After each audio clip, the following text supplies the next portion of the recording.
പുള്ളിയെ വിളിച്ചപ്പോൾ പുള്ളി പറഞ്ഞ് ഉടനെ അവനെ ഇനി പറഞ്ഞു വിടാൻ പറഞ്ഞു. അങ്ങനെയാണ് ഇതിനൊരു വഴിത്തിരിവാവണത്. ഡോക്ടറാണ് പിന്നെ എക്സ്റേ എടുക്കുമ്പോൾ തെളിയുന്നില്ല, പിന്നെ സ്കാനിങ്.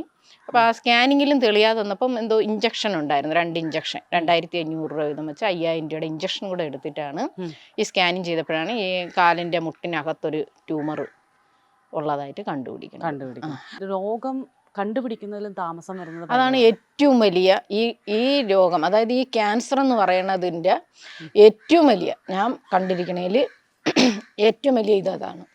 ഡോക്ടേഴ്സിന് പോലും അറിഞ്ഞുകൂടാ. അപ്പം ഞാൻ എപ്പോഴും പറയും MBBS പഠിച്ച് ഇറങ്ങണം. അതായത് ഒരു മനുഷ്യൻ്റെ ശരീരത്തിൻ്റെ എല്ലാ കാര്യങ്ങളെയും കുറിച്ച് പൊതുവിലുള്ള ഒരു ഇതാണ് MBBS എന്ന് പറയുന്നത്. അതിനോടൊപ്പം ക്യാൻസറിൻ്റെ ലക്ഷണങ്ങളും അല്ലെങ്കിൽ അങ്ങനെ ഒരു ഇത് ചെന്ന് പറയുമ്പം അതിനൊരു ടെസ്റ്റും എല്ലാ ഹോസ്പിറ്റലിലും വച്ച് കഴിഞ്ഞാൽ ഇങ്ങനെ ക്യാൻസർ പേഷ്യൻ്റ് മരിക്കില്ല. അവർക്ക് അതേപോലെ ബോധവൽക്കരണം എന്നൊക്കെ പറയണതേ ഉള്ളൂ. ഗ്രാമപ്രദേശങ്ങളിലൊന്നും അതിൻ്റെ ബോധവൽക്കരണമൊന്നും എത്തണില്ല.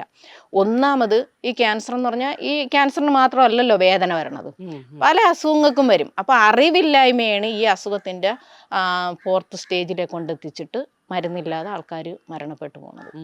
അല്ലാതെ ഏതിന് 1st, 2nd സ്റ്റേജിനൊക്കെ മരുന്നുണ്ട്. പിന്നെ എല്ലാ ക്യാൻസറിനും ഇല്ല. അത്രയ്ക്കും ക്യാൻസർ എന്ന് പറഞ്ഞ ഒരു ഇതിലല്ല, എത്രയോ ജാതി ക്യാൻസർ ഉണ്ട്. മനുഷ്യന്റെ ശരീരത്തിൽ എവിടെ ട്യൂമർ വരണം അല്ലെങ്കിൽ ക്യാൻസർ വരണം എന്നുള്ളത് ആശ്രയിച്ചിട്ടാണ് ക്യാൻസറിന്റെ പേരും അതിൻ്റെതായിട്ടുള്ളൊരു തരംതിരിവും ഉണ്ടാവണം. അപ്പം അറിവില്ലായ്മയാണ്. ഇപ്പം എനിക്ക് തന്നെ ഒരു അസുഖം വന്നാൽ ഞാൻ എൻ്റെ വീട്ടിൻ്റെ അടുക്കുള്ള ഹോസ്പിറ്റലിലേ പോവുള്ളൂ. ആ ഡോക്ടർ പറയുന്ന ചികിത്സയൊക്കെ എടുക്കാം. അവിടെ നിന്ന് ഒരു നിവൃത്തി ഇല്ലാതെ വരുമ്പോഴായിരിക്കും ഇച്ചിരി കൂടെ ദൂരമുള്ള ഹോസ്പിറ്റലിൽ പോണത്. അപ്പം ഇത് പോയി ഇത് രോഗം നിർണ്ണയിക്കുമ്പോഴത്തേക്ക് മാസങ്ങൾ കഴിഞ്ഞിരിക്കും.